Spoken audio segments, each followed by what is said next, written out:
Araceli Turmot, maître de conférence à l'Université de Nantes et directrice du Master 1 en droit européen et international.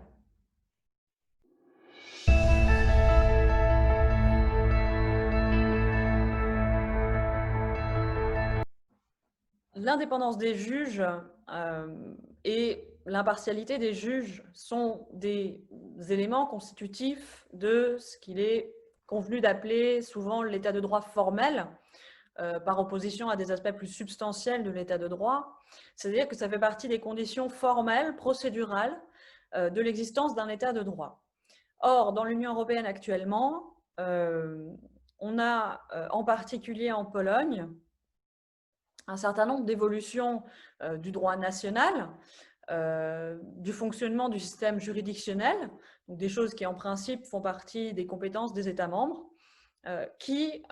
sont considérées par un certain nombre de juristes européens, notamment polonais, et également des membres de la Cour de justice de l'Union européenne, comme des atteintes à l'état de droit. On a en fait un certain nombre de réformes qui ont été adoptées ces dernières années. Et ce qui est particulièrement intéressant, c'est que la Cour de justice est venue en renfort de la Commission européenne, en fait, essayer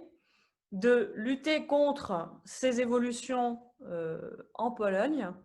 en se plaçant vraiment dans le rôle d'une cour constitutionnelle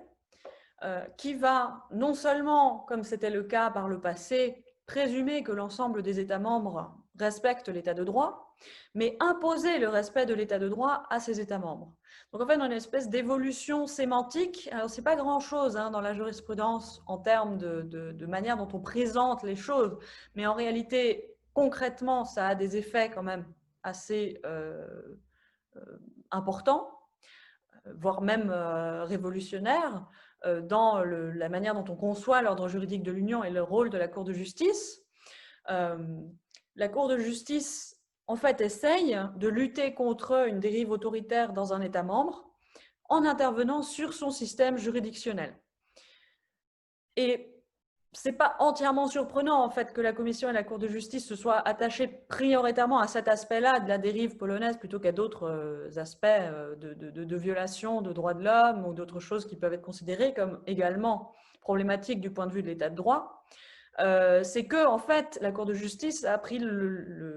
l'habitude depuis bien longtemps déjà d'intervenir sur les systèmes juridictionnels des États membres. Et donc, l'impact de cette jurisprudence antérieure est qu'on a déjà des arrêts antérieurs qui établissent l'idée qu'il y a un système juridictionnel commun de l'Union européenne qui englobe la Cour de justice de l'Union européenne et les juridictions nationales, et que ce système étant commun, cela justifie des interventions de la Cour de justice sur notamment les systèmes juridictionnels nationaux, là où cela lui semble nécessaire pour garantir, par exemple, l'effectivité de l'application du droit de l'Union européenne. C'est comme ça qu'on a créé le principe de responsabilité de l'État pour violation du droit de l'Union européenne, que l'on a créé un certain nombre d'interventions dans les droits processuels nationaux, telles que celles qui apparaissent dans Factor Time, etc., ou par exemple, liées à des instruments législatifs spécifiques en droit de la consommation, ou alors, en termes d'autorité de la chose jugée également, des limites aux règles nationales de l'autorité de la chose jugée, plus récemment, par exemple, sur ces limites dans l'affaire Vueling, concernant une conception française de l'autorité de la chose jugée au pénal sur le civil. Donc, on a un certain nombre d'interventions auxquelles on est relativement habitué, ce qui ne veut pas dire qu'elles ne soient pas contestées, mais disons qu'on a dans le vocabulaire de la Cour de justice, en tout cas, des justifications préétablies. Et il me semble que c'est une des raisons pour lesquelles ces interventions ont été possibles lorsqu'il s'agissait de vraiment défendre l'impartialité et l'indépendance des juges en Pologne. Parce qu'en fait, une première partie du raisonnement qui est pourquoi la Cour de justice intervient alors qu'il s'agit de réforme d'un système juridictionnel national, donc a priori c'est en dehors des compétences de l'Union, une première partie du raisonnement existait déjà dans la jurisprudence antérieure. Non, ce n'est pas indépendant du droit de l'Union, puisque nous sommes dans un système juridictionnel commun et donc les interventions de standards européens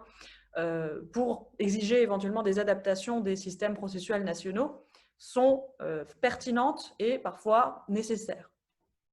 Évidemment, là, on est dans quelque chose de différent, puisqu'il ne s'agit pas juste de dire il faut assurer l'effectivité du droit de l'Union, il s'agit de dire il faut garantir l'impartialité et l'indépendance des juges contre des réformes législatives et constitutionnelles qui semblent y porter atteinte. Mais donc, cette lutte contre des réformes visant à remettre en question cette indépendance et cette impartialité des juges, cette lutte se fait depuis 2 ou 3 ans devant la Cour de justice de l'Union européenne avec la Commission qui engage des procédures en constatation de manquement et la Cour de justice qui s'est permise dans ses décisions rendues sur ces affaires en manquement des innovations contentieuses quand même considérables, notamment le fait d'imposer des mesures provisoires dont la suspension et même le retour en arrière sur l'application d'une réforme en Pologne, de manière à éviter, par exemple, le départ à la retraite massif et irréversible d'un certain nombre de membres des juridictions. Donc, l'effectivité reste discutable puisque le gouvernement polonais n'a pas véritablement changé son fusil d'épaule suite à ces arrêts, mais il faut reconnaître l'innovation et la force avec laquelle la Cour de justice s'est engagée dans ce combat. Après, il faut le reconnaître, un certain nombre d'années où les dérives autoritaires, non seulement en Pologne, mais dans d'autres États membres, n'ont pas véritablement fait l'objet de réactions à la hauteur des enjeux de la part de la Commission ou de la Cour de justice de l'Union européenne.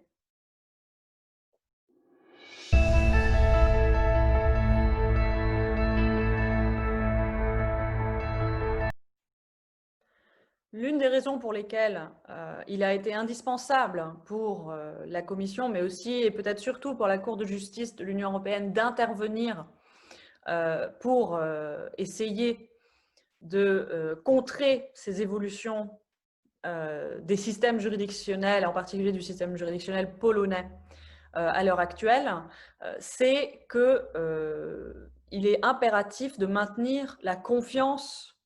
des juges au sein de l'espace juridictionnel européen dans les juges des autres États membres, de manière à ce que, notamment, tous les instruments de l'espace liberté, sécurité et justice, et en particulier ceux du droit pénal européen, tels que le mandat d'arrêt européen, tous ces instruments puissent continuer à fonctionner.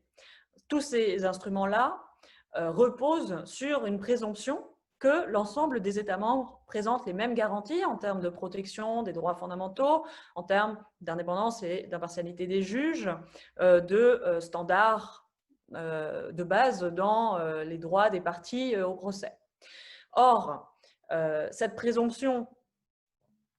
est sans doute justifiée au départ dans la manière dont on conçoit l'Union européenne, c'est-à-dire que normalement, ce n'est pas une organisation qui a vocation à créer des démocraties, c'est une organisation qui a vocation à réunir des États qui sont déjà des démocraties respectueuses de l'État de droit. Mais le défaut de cette présomption, c'est que, eh bien, dans une jurisprudence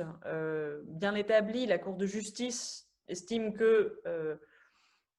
elle signifie que les juridictions nationales doivent présumer que les juridictions d'autres États membres, de même pour les autorités de police, etc., respectent les mêmes garanties. Mais si à un moment, il devient impossible d'exiger une telle croyance, une telle confiance de la part des autorités nationales, alors il est très compliqué que le système se maintienne. Comme beaucoup d'autres aspects du droit de l'Union européenne, mais à une échelle, disons, plus importante, puisque pour le droit pénal, on est encore un peu au balbutiement du droit européen, de l'intégration européenne. tout le système repose sur la bonne volonté des acteurs nationaux qui sont impliqués dans la mise en œuvre des normes décidées en commun. Et donc pour le droit, par exemple, le droit qui encadre le mandat d'arrêt européen, eh bien, il faut que les autorités nationales qui sont saisies d'un mandat d'arrêt européen aient confiance dans le fait que la personne qu'elles vont transmettre vers un autre État, que cette personne ne perdra pas en garantie, par exemple, de ses droits, en étant transférée vers un autre État membre. C'est quand même un domaine, le droit pénal, où on risque des sanctions très graves, très attentatoires aux libertés des individus. Et donc, il est indispensable de s'assurer que lorsqu'on transfère quelqu'un vers un autre État membre, on n'est pas en train de risquer de porter atteinte de manière significative à ses droits parce que l'autre État membre ne respecterait pas un certain nombre de garanties. Or, c'est justement le problème actuellement. Et on a un certain nombre d'affaires qui ont commencé à arriver et qui continuent à arriver devant la Cour de justice, par exemple par le biais de renvois préjudiciels, dans lesquels des juges nationaux disaient « Oui, mais suis-je vraiment contraint de continuer à appliquer le système du mandat d'arrêt européen alors que je sais très bien qu'il y a des risques, que mes voisins n'ont pas tout à fait les mêmes garanties,